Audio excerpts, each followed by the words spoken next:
and following up on Remy's question, let's first introduce ourselves. So I will be your teacher for this class. We will be having lectures and seminars together.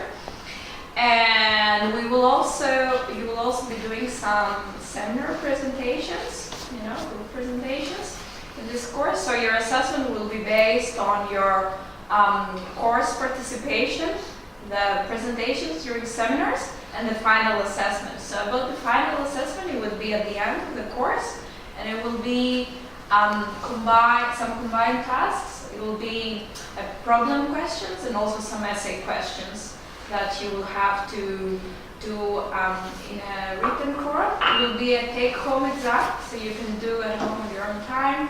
You have to submit. I will follow up with instructions of those details. But hopefully we'll have plenty of time to discuss all these things. Okay. So what I will be doing with you today. So today we'll try to understand the setting. What is competition law? What is the law part? What is the competition part? What are we supposed to do in this course and why? Actually, who cares, Why are we doing this? So we'll start with some definitions of the main components of the course. So I want you to reflect a little bit on the background of the course. And then I will provide an overview about the history of competition law in the EU, but also in a transatlantic context. And then I will try to situate competition law in the European context, and particularly the law context, and the common market that we have among member states in Europe. And then I will focus more on the micro level, like the legal rules of competition law that we have in Europe. And the last part would be about the economic theory that is very closely linked to the law part. And we will see the different strands of economic literature that are related to competition law, like the foundations of competition law are microeconomics, and also we have different methodologies that we use to inform of how we design rules or procedures of competition law. And we also have many concepts that we use, like market power, for example, which is a key concept in competition law, and how we use them and how we define them and so on. Questions so far? So let's start with the definitions. What is competition? I have two definitions here. One is from one of your textbooks, and the other one is from Oxford Dictionary, as you can see. So I put in italics two of the words that I picked from those definitions. You can read them at your own time. But in the first one, I highlight rivalry, and in the second one, I highlight striving to gain or win something by defeating someone else. So I'm sure for you to be here, you've experienced a lot of competition in your previous life, and maybe you can correlate with this concept. So the first definition, it's more about the fact of rivalry, perhaps. And the second definition, what I'm trying to underline, is more about the process, how you get there. So what do you think? What is actually competition?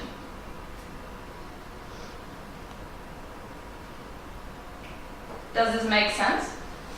Or do you have a third one?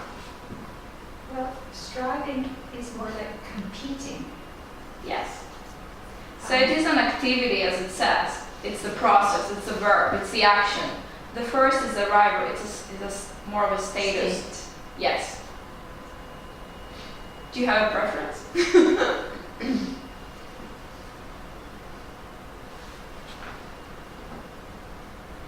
Have you thought about this before? Yes. Well, rivalry sounds less sort of more unhealthy than striving. Rivalry, the conflict is more obvious. But how do you compete without conflict? This is well. You're in Sweden. Well, come on, you're an American student though. How can you say these things? But as a Canadian, Yes, it is coming. I see the notion of striving as something that individuals may do without necessarily thinking about rivalry. So I don't think you have to have rivalry in order to strive, because you can be striving against your own previous performance, for I like that, and this connects very well to what Alessandro was explaining before. So you strive to become better, to become more innovative, and this could be out of the context of what's happening around you, you know? But rivalry, it depends on the context basically. This is what I'm trying to underline, and the focus of time that you choose to analyze this concept. But what I'm trying to say is the very concept of competition is not straightforward. So how we build a law that is based on this process when we don't know what actually we're regulating, okay? So following on that, and trying to put things a bit into perspective, so what is really competition? Is it as Lynn suggested, or as, So is it about competing against each other, or is it about your own self? You compete against yourself. What is the point of reference, basically? Okay? And then how much competing perhaps there is? Is there any measure of competition? How much or how little?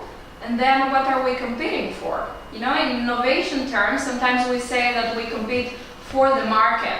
The process of rivalry is sometimes defined as competition in the market. So it's a more static concept compared to the dynamic concept of innovation. And we see, I try to make some distinctions of terminology that we often use, that it's attached to the term competition. We talk about static or dynamic competition depending on the time frame you choose. We talk about perfect or imperfect competition. Perfect competition is usually some ideal state that we'd use in order to analyze market situations. But most of the time what we have in real life is imperfect competition situations that we need to assess against this ideal benchmark. Okay? And then we have, especially in the European framework, this notion of workable against effective competition. So what are these notions especially, and how do they correlate to the more economic concepts of perfect and imperfect competition? All these things are not so straightforward. We see that the boundaries are a little bit loose. Okay?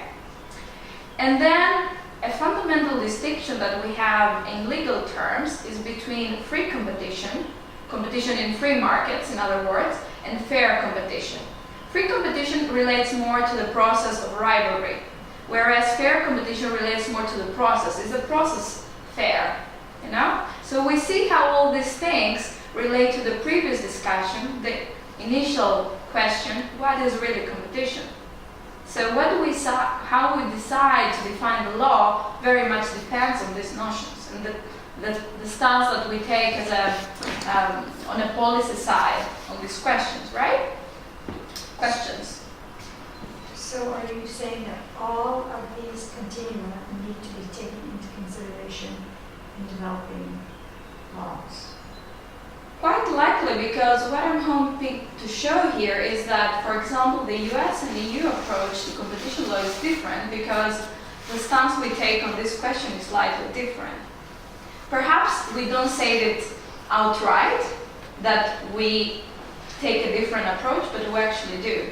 And we will see that when we look at the details of the rules, the micro level, the stance you take on these issues matters a lot on how the rules play out and how courts interpret those rules, and the perspective you take on those questions. Thanks. Okay, so going to the law part, based on this discussion we had about competition, what is competition law really? What is the law of competition? What do you think? Following on these two definitions that I gave you in the beginning, I provide two answers for us to reflect. Okay, so we can think of competition law in this process of rivalry, as rules of the game. So we have a game, we have free markets, and we have businesses competing in those markets. Okay, they can do anything they want, given some constraints. And we can see competition law rules as those outer limits that we put on the behavior on firms competing on free markets. Okay? And in this context, we don't want rules to to intervene in advance and limit the freedom of companies. We want them to intervene ex post as long as they do something wrong. So that is the limit we break. They know that there is a law. If they go beyond the scope of the law, we will step in as regulators and do something about it. Okay? This is the one conception of competition law. What is the other conception of competition law? It's more, instead of coming in ex post, perhaps we want to protect the very process of competition. What I talked about before about competition being fair as a process, making sure that everyone can take part in those free markets, okay? So again, when we think about protecting competition, however, we can think different levels of protection, okay? So we could think about protecting the free choice of companies, the liberty of companies to choose how they conduct their businesses. We can think about protecting the process of competition as such, okay? The liberty of companies to take part in the market in the first place, okay? So competition is fair, as I said. And then when we will discuss rules about merger control and merger regulations, we are being even more prophylactic in our approach of markets. So we don't want firms to consolidate with each other, okay, and create a monopoly. So we try to put a check on companies that they want to combine forces, perhaps, and this will lead to higher prices, lesser innovation, and so on. Can I ask you a question? Yes.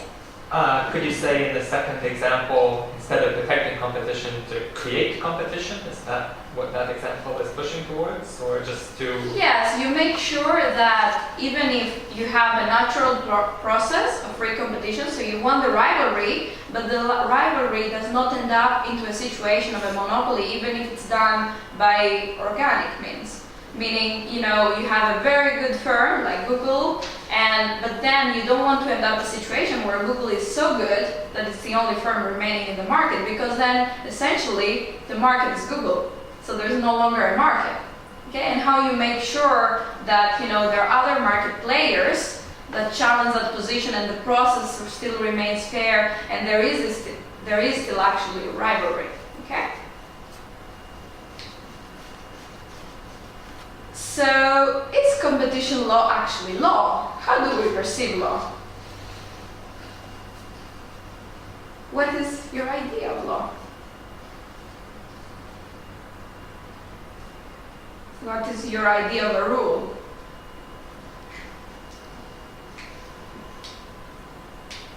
Why not? If it tells people what they can and can't do and imposes punishments on certain activities.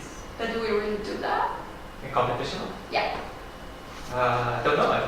It's the first thing. So the situation is like we have rules against anti-competitive agreements, cartels. There are two independent companies, they cannot agree to fix prices, at a certain level, because then the process of the rivalry stops, essentially. They agree to put their prices there, so they don't agree anymore to lower prices, improve their quality, so they gain more customers. Okay? The thing with competition rules is that we do have some basic rules and we do have some sanctions following those rules, but they're quite broad. They're open-ended. So it is a question whether it's actually law, because courts can come in and interpret those rules as they want. Policymakers or the European Commission or national authorities who enforce those rules have a lot of discretion actually in how they implement and interpret those rules as well in the first place. So is this our conception of law? Does it fit really well to this concept of law as something really well defined? This is what I'm trying to suggest here. So competition law, it's a particular area of law. This is what I want you to understand, because it depends a lot on the context, it depends a lot on the economics, and it depends a lot on how policy actually evolves over time, over geographical context, over time, different situations, different types of contexts. We have different policies sometimes in a single firm conduct, as opposed to when firms join forces to create a cartel, as I said before. So it's not so straightforward if it's actually law or if it's something more open-ended and plannable, perhaps, huh? So what I'm trying to suggest here that, policy, there is some policy context in the background of the law. So we have industrial policy considerations, and sometimes, for example, in Europe, we have very evident the common market objective. So the integration of the European Union has been a major objective that has impacted the law, okay? And then we have the economics part that informs very much the legal part of competition law, okay? And we can see that over time, our idea of economic welfare, or which type of economic approach we take to analyzing and informing competition rules actually has changed, okay? Thanks. Okay, what would you like specific feedback on?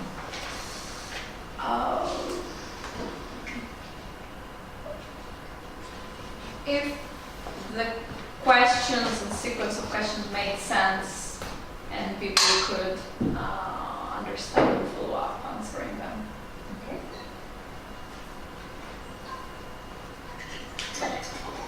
Well,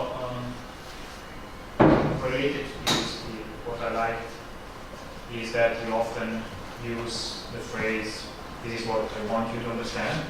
Because if you start to nod off during the lecture, then you hear this sentence and you suddenly wake up, and you have a take-home point.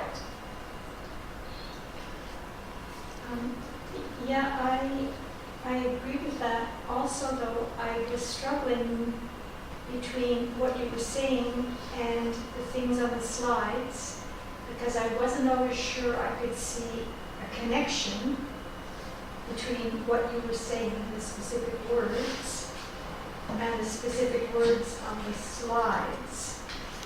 So I was not being able to use the slides, I felt, in a way that enhanced my understanding. Other comments? I have mixed feeling about slides in general in the first class as well. Especially when you are introducing the topic, I would have slides with just the key concepts or just something that underline what you're saying rather than the whole concept that you're explaining. I feel quite the opposite. I like the slides, and I always like that you have the option of going back to them at some point as a student, that you can actually follow the structure of the course again, even maybe if you missed a class or if you can't remember what exactly happened in the first class. So I quite like this. I think my point was, okay, maybe, yes? Okay. Anyone else? Yes? I really enjoyed the beginning of the beginning of your lesson. The 5 first minutes were very good, especially with the definitions. I didn't have the time to ask my question, but so no, it was the beginning, especially the beginning was very good because you asked a lot of questions and asked to us, but are you following me, and what do you think about this and this and this, and setting the goals, also setting the main goals since the beginning is very, I think, very good. Yeah, I think a lot of what you were doing was sort of taking concepts and kind of showing us that they're more complicated than we think that they are, and starting to get us used to, okay, this is, the basic concepts we're going to have to use, which I think is a really good, a great way to start the class. And maybe that's part, but also it's very challenging because there's a lot of, actually already the competition stuff was a lot of ideas, and then when you said what is law, it was almost like that's, an idea that maybe, it's sort of the challenge of just doing, I think this is for anyone, the challenge of doing that in general, which seems like such a good way to start for me, is you want to complexify things and get people thinking and shake out the normal ways of thinking. But maybe there were too many Yes. different complexities in too short a time for like first what is competition and then different approaches to competition and then sort of what is lobbying and policy. So all of that's good, but just and maybe that's just the 15 Too much, minutes yeah. that's spread over Yeah, a